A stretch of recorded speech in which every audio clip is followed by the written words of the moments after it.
यीशु प्रभु के नाम में हमारे सभी मसीह भाई बहनों को जय मसीह की। परमेश्वर का धन्यवाद है वचन के माध्यम से हम सबको बात करने के लिए अवसर दिया है। आज के वचन के द्वारा परमेश्वर हम सबसे क्या कहना चाहते हैं प्रियो, हम देखेंगे।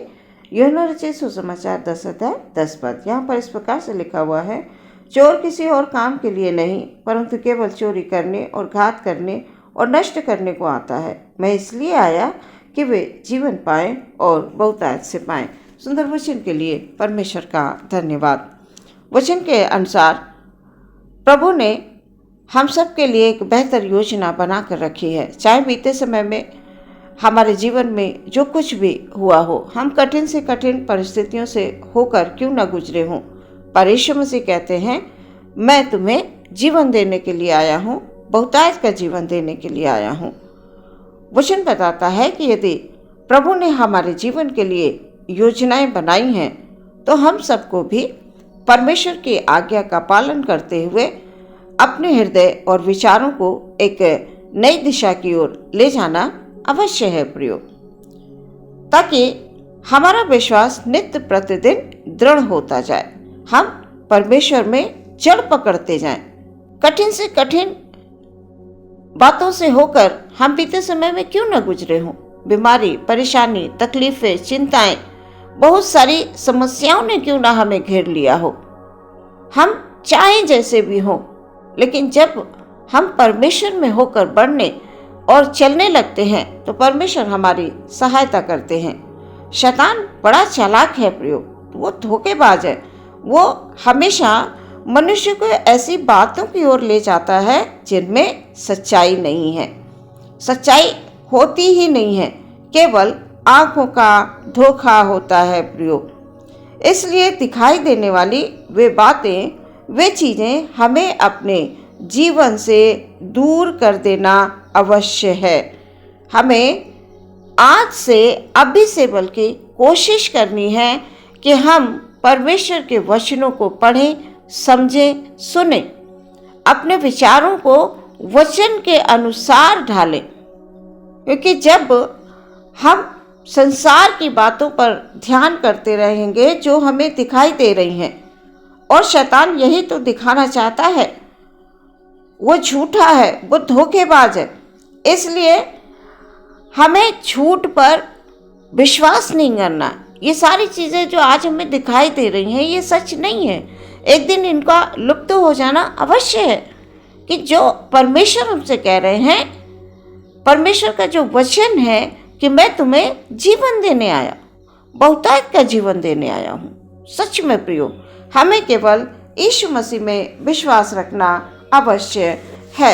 जब हम दूसरा कुरिन्थियों 10 अध्याय 5 पद में पढ़ते हैं तो लिखा हुआ है, सो हम कल्पनाओं को और हरेक ऊंची बात को जो परमेश्वर की पहचान के विरोध में उठती है खंडन करते हैं और हर भावना को कैद करके मसीह का आज्ञाकारी बना देते हैं।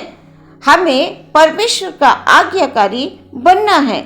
ये तमाम कल्पनाएं जो संसार की हैं, हमें इनसे दूर रहना है। परमेश्वर के वचन के अनुसार जब प्रियो हम चलेंगे तो सच में परमेश्वर हर पल, हर क्षण हमारी सहायता करेंगे। वो हमें नई दिशा देंगे, हमारे विचार शुद्ध हो जाएंगे, हमारा सोचना, विचारना, चाल चलन, बातचीत करना, उठना बैठना, यानी जीवन की हर चीज बदल जाएगी। शैतान नहीं चाहता है कि परमेश्वर के लोग उसकी आज्ञा का पालन करें, इसीलिए वो संसार की तमाम धोखे की चीजों की ओर मनुष्य के हृदय को ले जाता है। आंखों की अभिलाषा, मन की अभिलाषा, ये गर्भवती होकर पाप को जन्म देती है। परमेश्वर हमें जीवन देने के लिए आए हैं। पाप में जीवन हमें नहीं जीना है प्रियो, हमें संसार के तौर तरीके से नहीं चलना है। शैतान वो सब कुछ दिखाता है।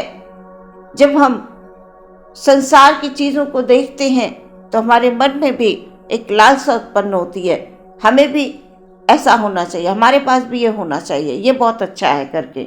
वो धोखा देता है, जैसे उसने हव्वा को धोखा दिया। प्रियो, इसलिए वचन पर मनन करना अवश्य है। रोमियो 8:5 जब हम पढ़ते हैं तो लिखा हुआ है, क्योंकि शारीरिक व्यक्ति शरीर की बातों पर मन लगाते हैं, परंतु आध्यात्मिक आत्मा की बातों पर मन लगाते हैं। हम सबको आत्मिक बातों पर मन लगाना अवश्य है। प्रियो, सच में परमेश्वर हमसे प्रेम करते हैं। वचन बताता है कि हमें आत्मा के द्वारा चलना अवश्य है। जब हम पवित्रताई में चलने का निर्णय ले लेते हैं तो यीशु के द्वारा हमें एक सहायक दिया जाता है, अर्थात सत्य का आत्मा, पवित्र आत्मा। ये हमारा मार्गदर्शन करती है, हमें जिस मार्ग पर चलना है हमें सहायता मिलती है। हमारा यीशु हमें जीवन देने आया, बहुतायत का जीवन देने आया। हम बीती गलत बातों को सोचते ना रहें, हमारे जीवन की बुरी घटनाओं को हम सोचते ना रहें, हमारे जीवन के बुरे पल को हम सोचते ना रहें। प्रियो, जब हम बुरी बातों को सोचते रहेंगे तो शैतान और अधिक हमें परेशान करने की कोशिश करेगा, क्योंकि वो यही चाहता है कि हर दिन हम परेशानी में ही रहें। वो नहीं चाहता है कि हम खुश रहें, हमारे जीवन में शांति हो, हमारे जीवन में आनंद हो। सच में प्रियो, परमेश्वर हमारी सहायता करते हैं। हम शैतान के झूठ पर कभी विश्वास नहीं करते हैं जब पवित्र आत्मा हमारी सहायता करती है। ना ही हम भरमाने वाली बातों में फिर कभी आएंगे। कई बार हमारे जीवन में बड़े बड़े संघर्ष होते हैं, बीमारियां आ जाती हैं, कठिनाइयां आ जाती हैं, हमारे जीवन में अशांति होती है, हमारे घर परिवार में अशांति होती है, बहुत कुछ होता है जीवन में, पर उनसे हमें परमेश्वर बाहर निकालेंगे। प्रियो, हम बहुत सारी समस्याओं से होकर जूझ रहे होते हैं, लेकिन हमारे परमेश्वर के निकट जब हम आते हैं तो वो हमारी सहायता करते हैं। हमारे मन में शैतान झूठ को बैठा देता है कि अब ये बीमारी ठीक नहीं होगी, अब तुम इसी तरह से परेशान रहोगे, तुम तो परमेश्वर की आराधना करते हो, तुम्हारे साथ ऐसा क्यों हो रहा है, तुम्हारे साथ ऐसी समस्याएं क्यों होती हैं। इस प्रकार से प्रिय शैतान मन में तमाम तरह की बातों को लाएगा। पर जब हम प्रभु से प्रार्थना करेंगे, वचन पर विश्वास करेंगे, अपने यीशु मसीह के उस क्रूस की ओर ताकते रहेंगे, तो सच में प्रियो हम परमेश्वर के निज बेटे और बेटियां कहलाएंगे। प्रियो, हमें डरना नहीं है। जब आप विश्वास के द्वारा यीशु मसीह के निकट आ जाते हैं, आप प्रार्थना करने लगते हैं, आप आत्मिक बातों पर मन लगाने लगते हैं, तो परमेश्वर धीरे धीरे आपको हर एक शत्रु से बचाते हैं। चाहे शत्रु ने कितनी भी बड़ी समस्या आपके सामने क्यों ना रखी हो। जब हम व्यवस्था विवरण में पढ़ते हैं, व्यवस्था विवरण 7:22 में परमेश्वर कहते हैं, तेरा परमेश्वर यहोवा उन जातियों को तेरे आगे से धीरे धीरे निकाल देगा। आप निराश हुए बिना प्रियो आगे बढ़ते जाइए। परमेश्वर में धीरे धीरे आप बढ़ते जाएंगे, जड़ पकड़ते जाएंगे। जीवन की हर एक समस्या यीशु मसीह के नाम से दूर हो जाएगी, चाहे कितनी बड़ी समस्या क्यों ना हो। परमेश्वर पर भरोसा रखें। प्रभु के द्वारा जो हमें आत्मा दिया गया है, हम उसी के तेजस्वी रूप में अंश अंश करके बढ़ते जाएंगे, बदलते जाएंगे। प्रियो, हमेशा बुरे विचारों से आप दूर रहें, क्योंकि मन में अच्छा सोचते रहने से हमेशा हमारे जीवन में अच्छा ही होता है यीशु मसीह के नाम से।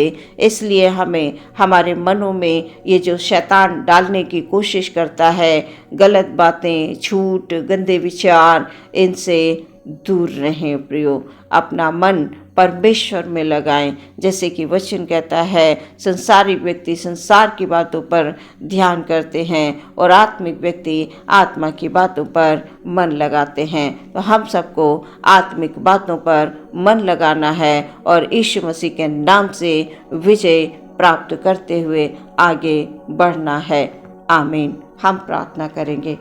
धन्यवाद यीशु, धन्यवाद धन्यवाद धन्यवाद धन्यवाद महान परमेश्वर। प्रभु जी, एक एक भाई एक बहन को पिता परमेश्वर हालेलुया, उनके घर के हर एक सदस्य को, सभी विश्वासियों को पिता परमेश्वर आपके हाथों में समर्पित करते हैं पिता। हालेलुया। आज के वचन के द्वारा सचमुच परमेश्वर आप हम सबको जीवन देने आए, बहुतायत का जीवन देने आए। Hallelujah hallelujah. क्योंकि अच्छा चरवाहा हमारा यीशु है और अच्छा चरवाहा अपनी भेड़ों के लिए प्राण देता है। सचमुच प्रभु आपके इस बलिदान के लिए हम धन्यवाद देते हैं राजा। हर एक भाई हर एक बहन से आप बात करें पिता परमेश्वर, उनके जीवन में चाहे जैसी भी समस्या क्यों ना हो, बीते समय में कितनी ही कठिनाइयों से होकर क्यों ना गुजरे हों पिता हालेलुया, आज के वचन के द्वारा हालेलुया उनके जीवन में शांति, उनके जीवन में आनंद आ चुका है। हालेलुया। यीशु मसीह के नाम से, यीशु मसीह के नाम से हर एक कठिनाइयाँ हालेलुया दूर होती हैं, हर एक बीमारी से चंगाई प्राप्त होती है। हालेलुया। यीशु मसीह हालेलुया सच्चा नाम है, अद्भुत नाम है। इसलिए परमेश्वर हालेलुया हम सबको खुदाबंद ऐसा हृदय दीजिए प्रभु जी कि हम पवित्रताई में चलें परमेश्वर, अच्छे विचारों को हम संचित करके रखें, वचन का मनन करते रहें और परमेश्वर से लिपटे रहें। हालेलुया। एक एक भाई बहन पर पिता परमेश्वर, उनके तमाम रोजी रोजगार पर पिता परमेश्वर हालेलुया हालेलुया आपकी आशीष हो पिता परमेश्वर उनके जीवन में। हालेलुया। यीशु मसीह के नाम से हालेलुया शांति आने के लिए हम प्रार्थना करते हैं। जय हो खुदाबंद यीशु मसीह की। आदर महिमा देते हुए प्रार्थना यीशु के नाम से मांगते हैं, सुनि ग्रहण करें पिता। आमीन।